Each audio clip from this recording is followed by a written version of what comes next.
This is part 6 of a long-term discussion on Catholic morality.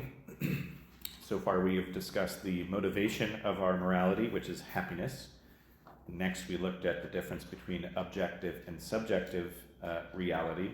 And then we talked about moral relativism and the natural law. And last week we talked about freedom and culpability, or responsibility for moral actions. We're slowly setting up the framework and honing in on the ability to evaluate individual moral situations and scenarios. Once more, keep in mind that we are talking specifically about moral actions, not just actions in general. So it has to have a moral content. For example, your preference of pizza toppings is not a moral act, but taking the last slice of pizza before everybody's gotten a chance to eat might be. Moral actions do not depend on somebody's preference. They depend on right and wrong. And what's right is right even if nobody's right, and what's wrong is wrong even if everybody's wrong. So let's frame the moral action or the moral act from the analogy of a news reporter. So what are the questions that a reporter asks about a story that they're reporting on? Which questions are the most important questions to ask? Now, the obvious thing, if you're reporting news, is to ask the question, what? What happened? What was the actual thing that occurred? And when it comes to morality, we call the what of the action, we call that the object of the moral action. So the object is the what. The next most important thing that a news reporter would ask about reporting on the news is the question, why? Why did this happen? And when it comes to morality, we call this the intention or the motive of the action, the why. And then the reporter will fill out the rest of the story by asking questions, who, where, when, how, to whom. And these are all the surrounding details that paint a picture and flesh out the rest of the story. And when it comes to morality, we call this the circumstances of the action.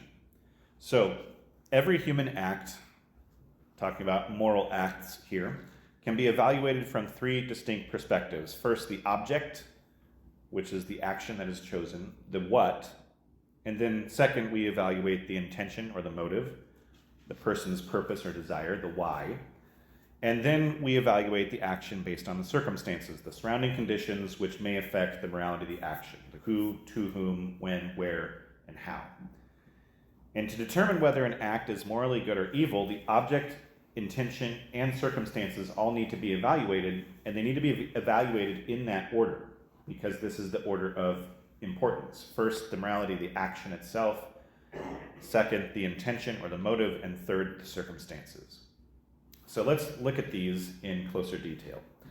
First, the object. The object of a moral action is the action itself.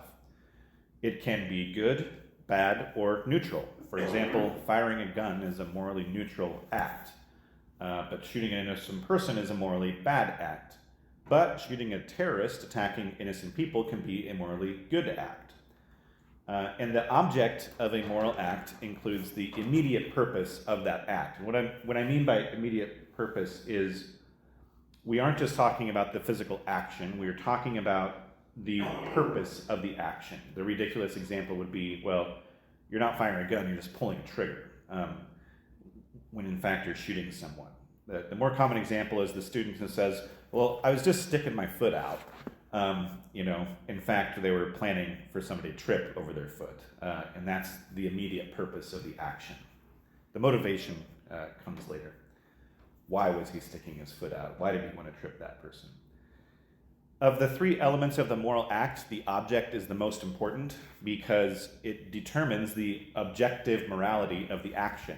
And then the rest is subjective. It's up to the individual person. And so a bad act, a bad object, can never be justified even with the best of intentions or the craziest of circumstances. For example, there is never a good enough reason or a situation where you can intentionally take an innocent life. Intrinsically evil actions are judged to be so by their objective status, by their by their object, independent of the intention or the circumstances that surround them. And so there are some things that are always wrong, no matter what, because they are contrary to human nature. They're contrary to the way that we were designed and to the dignity of the human person. And no circumstances or intentions can ever change that. Next, let's talk motive. So this is the purpose or the desire of the person acting. This is the further reason that we do something. You can tackle the president of the United States to the ground to, have 5 minutes of infamy, or you can tackle him to save his life from a sniper's bullet. The intention makes a difference. You can use the elevator to visit your mother's apartment, or you can use the elevator to flee from the scene of a robbery that you just committed. It makes the action different. In such cases, the reason for doing something has changed the action itself. And sometimes there's multiple motives for the action that is taken, and we call these mixed motives or ulterior motives. I'm kind to this person because Jesus tells me so, but also because I like being seen as a kind person. It feels good. One motive can lead to several actions. For example, the goal of being a doctor leads to many academic decisions for several years to come. The moral goodness of an act can be diminished or even eliminated because of the ulterior motive. Praying in church is good, but praying in public just to be noticed that you're praying is something that Jesus outright tells us not to do in the Gospels. Being friendly to someone is good, but being friendly to someone so that you can later cheat off of their homework and copy their work is something that would make that action then bad. The motive is also referred to as the end of your action.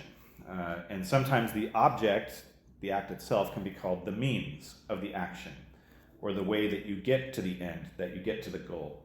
And one of the more popular forms of moral relativism that I talked about a month ago is the idea that a good end or a good motive for doing something justifies a bad means or a bad object or action. If your goal is good, then however you choose to get there is okay, but that's not true. That's not objective reality.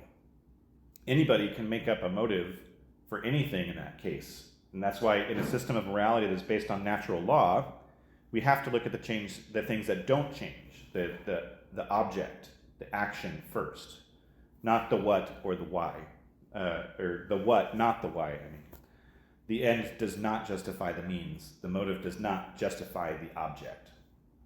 What would it be like if every action was based off of intention alone? Well, nobody can claim to completely know the intention of somebody else. Even the evilest actions could be considered good, provided there is good enough intention. And who decides what is or what isn't a good enough reason? And so we see things like abortion and euthanasia and adultery and genocide. They have been and are still all justified under the guise of good motives, good ends. And human experience demonstrates that good motives can't be the only thing in determining the morality of actions, because such a way of thinking leads to very dystopian realities, oppressive regimes, racism, segregation, unjust wars, and all the atrocities that are committed and justified in the human heart. Okay, so far we have this. The object is done for the motive. The means is done for the end. The what is done for the why. The objective is done for the subjective. And now we can add in the third element, which is circumstances. The circumstances are all of the other aspects that are morally relevant to the act. Who is doing it? When and where is it done? How is it done? To whom is something done? These can all change the seriousness of the action. For example, lying is bad, but a priest lying is worse. Stealing your teammate's water bottle isn't the nicest thing to do, but stealing water from a person that is dying of thirst is worse. Certain things make things bad or make things worse.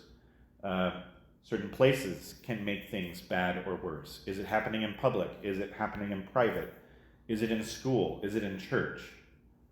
The when can even make something bad or make a bad thing even worse. Eating meat isn't bad, but eating meat on Ash Wednesday or Good Friday, or any Friday in Lent, is, if you're Catholic.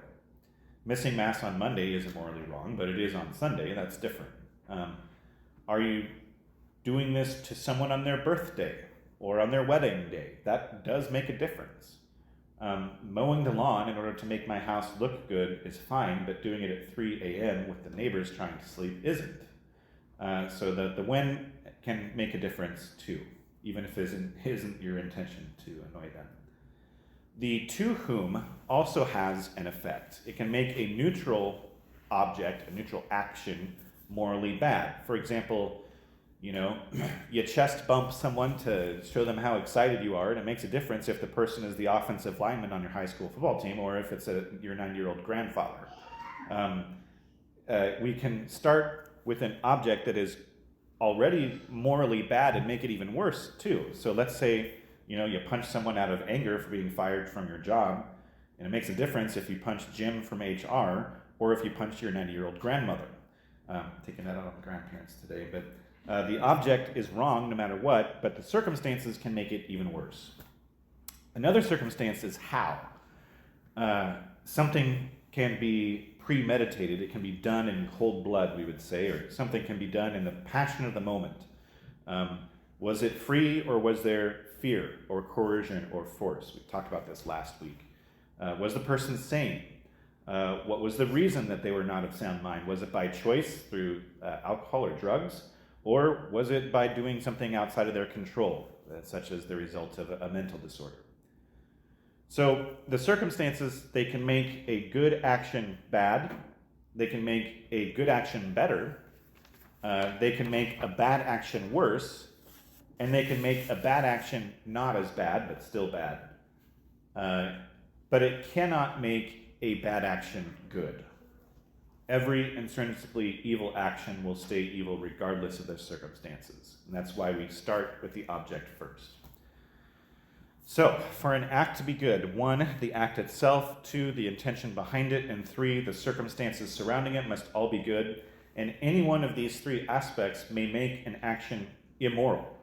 But for the action to be moral, it must have a good object, a good intention, and good circumstances altogether. If all 3 check out, then the action is morally good. If any one part of it is bad, then that makes the action morally evil. And then the next question is kind of what we talked about last week, a little bit out of order, but it's just the way that I had to talk about free will and they're connected. The next question then becomes, well, how bad was it? And is that person morally culpable? How responsible are they for that action? We can look at Peter in today's gospel. He wants to build a shrine for Jesus. He wants to stay on top of the mountain. He wants to be in the presence of God. And none of those things are bad. But what are his motivations? Did he want to stay on the mountain because he was just over the crowds, being around people, following Jesus? Did he want to stay on the mountain because he was afraid of the scribes and the Pharisees? Did he want to stay on the mountain because he remembered what Jesus said about being put to death and he didn't want to go through that and see that happen? I don't know Peter's exact motivations, but God does, and God cuts Peter off mid-sentence.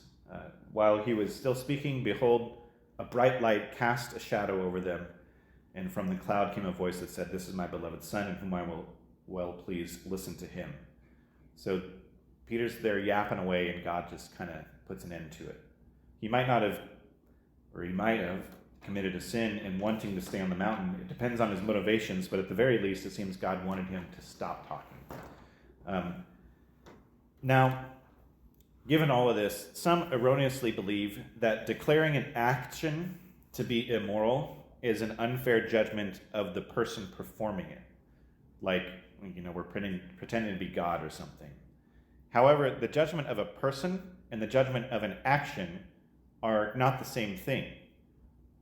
God can only judge the disposition of the human heart, but anybody can morally categorize a type of action as good or bad based on the criteria that I just explained.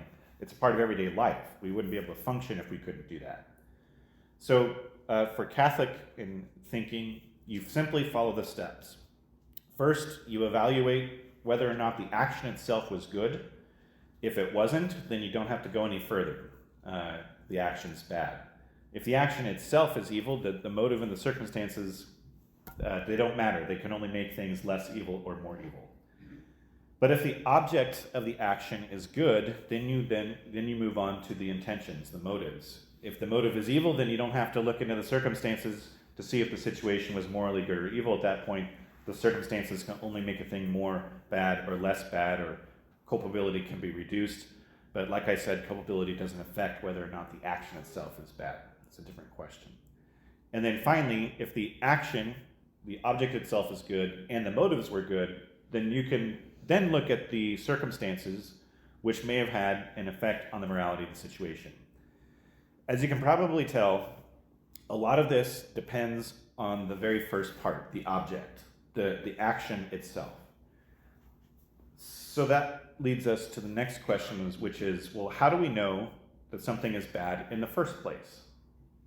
Well, as we've kind of been building up to this, all of the previous stuff that I've talked about is relevant to coming to these conclusions. We know that we have credible, unchanging sources for morality: human nature, human reason, and divine revelation. And we will talk about that next week and in the weeks to come.